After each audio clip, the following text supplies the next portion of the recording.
నమస్తే, welcome to VS99 news. Mughal సామ్రాజ్య పతనాన్ని శాసించిన వీర శౌర్య పరాక్రమవంతుడు హిందూ హృదయ సామ్రాట్ శ్రీ శ్రీ ఛత్రపతి శివాజీ మహారాజ్ 394వ జయంతి వేడుకలను ఘనంగా నిర్వహించారు. సోమవారం గట్కేసర్ మున్సిపల్ పరిధిలోని అంబేద్కర్ విగ్రహం వద్ద శ్రీ శ్రీ ఛత్రపతి శివాజీ చిత్రపటానికి పాలాభిషేకం మరియు పూలమాల వేసి ఘనంగా నివాళులర్పించారు. ఈ కార్యక్రమానికి మేడ్చల్ మల్కాజిగిరి జిల్లా NSCI కార్యదర్శి నానావతి శివాజీ నాయక్ ముఖ్య అతిథిగా పాల్గొని మాట్లాడారు.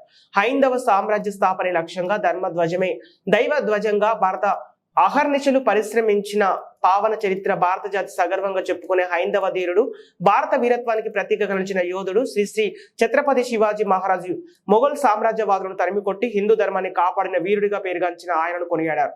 అనంతరం గట్కేసర్ మున్సిపల్ పరిధిలో ఛత్రపతి శివాజీ మహారాజ్ చిత్రపటానికి పలువురు నేతలు పూలమాల వేసి ఘనంగా నివాళులర్పించారు. ఈ కార్యక్రమంలో ప్రసాద్, నాగరాజు, అజయ్, కార్తీక్, వినోద్, వరుణ్ తదితరులు పాల్గొన్నారు.